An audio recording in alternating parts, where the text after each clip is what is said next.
মুক্তিযোদ্ধা পরিবারের লোক কেউ জামাত করতে পারে না। ফজলুর রহমান, আপনি একটু অপেক্ষা করুন। আমি বলছি এই যে দেখেন তারা বসেন। যতদিন রয়্যাল বেঙ্গল টাইগার থাকবে, মুক্তিযোদ্ধা জিতবে, রাজাকার কোনোদিন এদেশে জয়লাভ করতে পারবে না। উনার দলের লোকজন এখানে বসে আছে, তারা আমাকে ফজা পাগলা বলে কথা বলে, উনি একদিনই জুলাই যুদ্ধ নাই তো, কিছু সব সন্ত্রাসী আন্দোলনকারীরা, সন্ত্রাসীরা যে কার্যকলাপটা করছে এটা তো সন্ত্রাসী কার্যকলাপ। দেশের যে পরিস্থিতি, 2 মাস পরে তো শেখ হাসিনার হাতে পা ধরে আনবো দেশের জনগণ। দেশের যে পরিস্থিতি হইতাছে, রোডের ভিতরে মানুষ চলতে পারে না, দিনে দুপুরে মনে করেন চাকু ঠেকাইয়া ছিনতাই করে সব লইয়া যায়। এই যে আমরা অটো রিক্সা চালাই রাত্রে 8টা-9টার পরে, আমরা তো কোনো জীবনের কোনো নিরাপত্তা নাই, ঠেকাইয়া সবকিছু লইয়া যায়। আমি শপথ করিতেছি যে কালকিনি ইউনিয়ন বাংলাদেশ আওয়ামী লীগ ও যুবলীগ মানুষের সেবায় নিজেকে নিয়োজিত রাখবো। এভাবেই অটোরিকশায় মাইক বেঁধে আওয়ামী লীগের নামে জয় বাংলা স্লোগান দিচ্ছেন এক যুবক। দর্শক আসসালামু আলাইকুম, যে যেখান থেকে দেখছেন সকলকে জানাচ্ছি ব্রেকিং আপডেট নিউজে স্বাগতম এবং অভিনন্দন। প্রিয় শ্রোতা বন্ধুরা, আজকে সংসদের ভিতরে বিএনপি এবং জামায়াতের মধ্যে একেবারে মারামারির মতো একটা অবস্থা হয়েছিল। প্রিয় শ্রোতা বন্ধুরা, আজকের ভিডিওটি খুবই গুরুত্বপূর্ণ। সংসদে কি কারণে বিএনপি এবং জামায়াতের মধ্যে উত্তেজনাকর পরিস্থিতি তৈরি হয়েছে, কি কারণে, এর পিছনে রহস্য কি? প্রিয় শ্রোতা বন্ধুরা, আজকের ভিডিওটি খুবই গুরুত্বপূর্ণ, আবারও বলছি, কারণ আজকের ভিডিওতে অনেক চাঞ্চল্যকর কিছু ফুটেজ, চাঞ্চল্যকর কিছু তথ্য লুকিয়ে আছে। তো শ্রোতা বন্ধুরা, কথা বাড়াবো না, চলুন আমরা সরাসরি ভিডিওর স্ক্রিনে চলে যাই। প্রিয় শ্রোতা বন্ধুরা, চলুন আমরা সরাসরি ভিডিওর স্ক্রিনে ভিডিও ফুটেজগুলো দেখে আসি। চলুন ভিডিওর স্ক্রিনে। মুক্তিযোদ্ধা পরিবারের লোক কেউ জামাত করতে পারে না।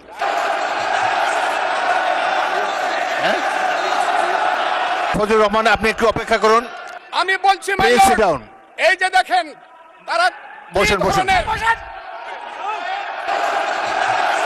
যতদিন রয়্যাল বেঙ্গল টাইগার থাকবে, মুক্তিযোদ্ধা জিতবে, রাজাকার কোনোদিন এদেশে জয়লাভ করতে পারবে না। উনার দলের লোকজন এখানে বসে আছে, তারা আমাকে ফজা পাগলা বলে কথা বলে, উনি একদিনই এদেশের জঙ্গলে শুধু কোকিল ডাকে না, এদেশের জঙ্গলে রয়্যাল বেঙ্গল টাইগারও থাকে।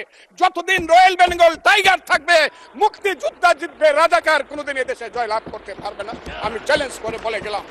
আমি আজকে আপনাদের সামনে আরো কিছু বলতাম, কিন্তু আমি টাইমটা দেখতে চাই, আরেকটা কথা বলতে চাই। আমি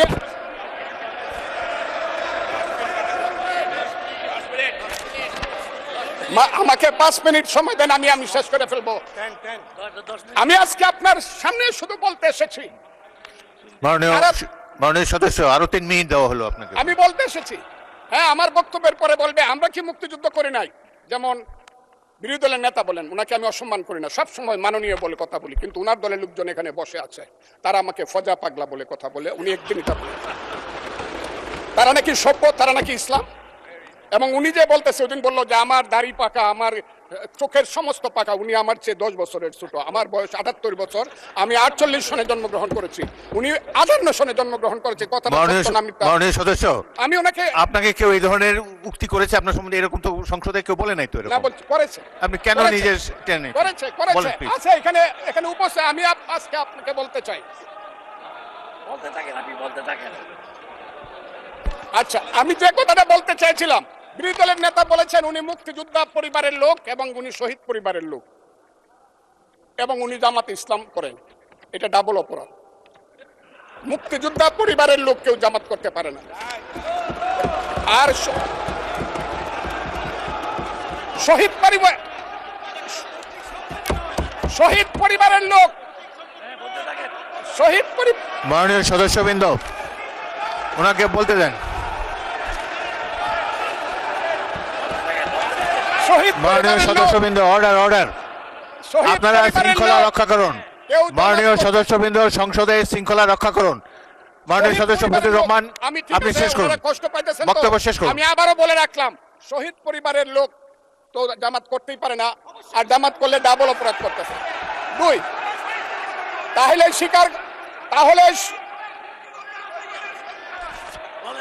আমি আপনাদেরকে বলি, মাননীয় সদস্যবৃন্দ, আমি 1 সেকেন্ড, এক সেকেন্ড মাননীয় সদস্য ফজলুর রহমান। আমি আপনাদেরকে মাননীয় সদস্যবৃন্দ, প্রোটেকশন আশা করতেছি। মাননীয় সদস্যবৃন্দ বসুন, কিন্তু আমার গলা সংসদের শৃঙ্খলা রক্ষা করুন। ওনার গলা, আমি কিন্তু ওনাদেরকে খারাপ কিছু বলি নাই। বসেন। ফজলুর রহমান, মাননীয় সদস্য ফজলুর রহমান, আপনি একটু অপেক্ষা করুন।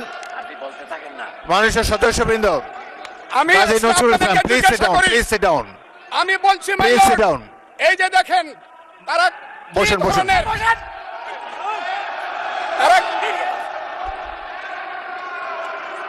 তারা কি ধরনের আচরণ করছে। আচ্ছা, আজকে তাদেরকে মাননীয় সদস্যবৃন্দ, তাদেরকে আমি মাননীয় সদস্যবৃন্দ একটু মনোযোগ দিয়ে আমার কথাটি শোনার চেষ্টা করুন।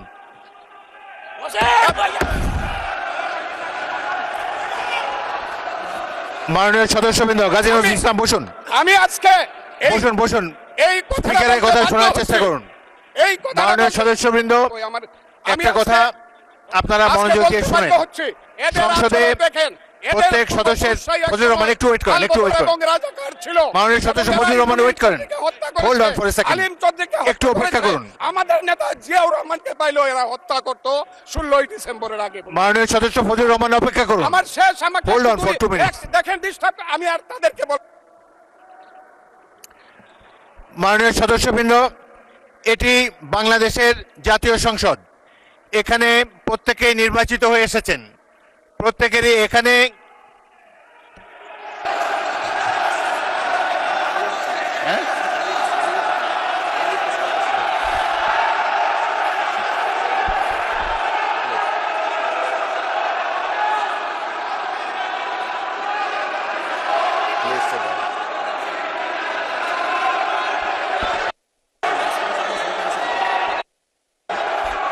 মাননীয় সদস্যবৃন্দ বসুন, বসুন, প্লিজ।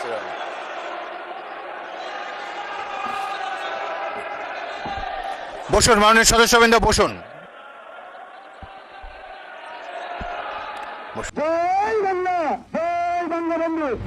এভাবেই অটোরিকশায় মাইক বেঁধে আওয়ামী লীগের নামে জয় বাংলা স্লোগান দিচ্ছেন এক যুবক। 27 এপ্রিল হঠাৎ এমন দৃশ্যই দেখা যায় মাইজদি শহরের টাউন হল মোড়ের দক্ষিণে জেলা আওয়ামী লীগের কার্যালয়ের সামনে। মুহূর্তেই স্লোগান ঘিরে তৈরি হয় উত্তেজনা, যার রূপ নেয় সহিংসতা, আর তাতে গণপিটুনির শিকার হন ওই যুবক।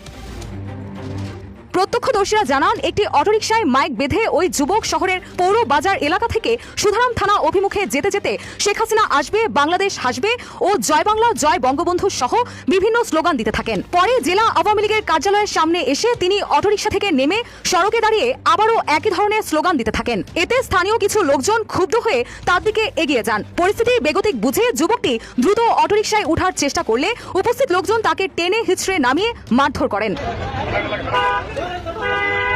এ সময় অটোরিকশার চালককেও চড় থাপ্পড় দেওয়া হয়। পরে অটোরিকশা থেকে 2টি মাইক খুলে নেওয়া হয়। কিছুক্ষণ পর স্থানীয়রা ওই যুবক ও চালককে ছেড়ে দেয়। এদিকে খবর পেয়ে পুলিশ ঘটনাস্থলে গিয়ে মাইকগুলো জব্দ করে। এই ঘটনায় সুধারাম থানার ভারপ্রাপ্ত কর্মকর্তা মোহাম্মদ তৌহিদুল ইসলাম জানান, ওই যুবকের পরিচয় এখনো শনাক্ত করা যায়নি। নাম পরিচয় চিহ্নিত করার চেষ্টা চলছে এবং ঘটনাটি তদন্তনাধীন রয়েছে। আমি শপথ করিতেছি যে কালকিনি ইউনিয়ন বাংলাদেশ আওয়ামী লীগ ও যুবলীগ মানুষের সেবায় নিজেকে নিয়োজিত রাখবো এবং দেশের প্রতি অনুগত থাকিব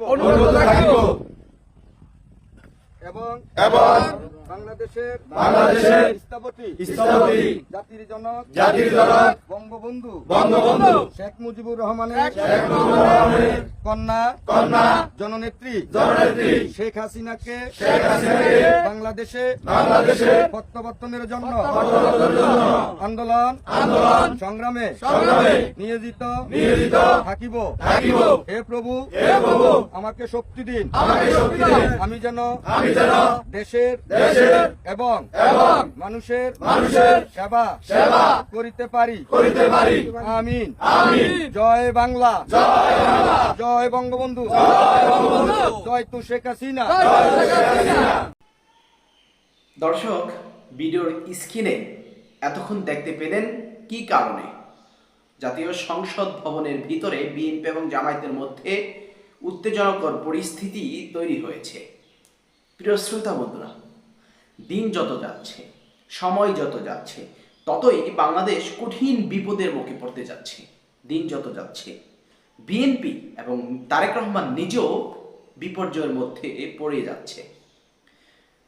আজকে সংসদে যে দৃশ্যটি আমরা দেখতে পেলাম এটি খুবই দুঃখজনক, যাই হোক প্রিয় শ্রোতা বন্ধুরা, আপনারা কি মনের ভাব প্রকাশ করছেন, কি বুঝতে পারছেন, অবশ্যই কমেন্ট বক্সে লিখে আমাদেরকে জানাবেন। প্রিয় শ্রোতা বন্ধুরা, চ্যানেলে নতুন হলে অবশ্যই আমাদের চ্যানেলটি সাবস্ক্রাইব করে পাশে থাকা যে বেল বাটনটি রয়েছে সেই বেল বাটনটি বাজিয়ে রাখবেন। ভালো থাকবেন, সুস্থ থাকবেন, সতর্ক থাকবেন। আসসালামু আলাইকুম।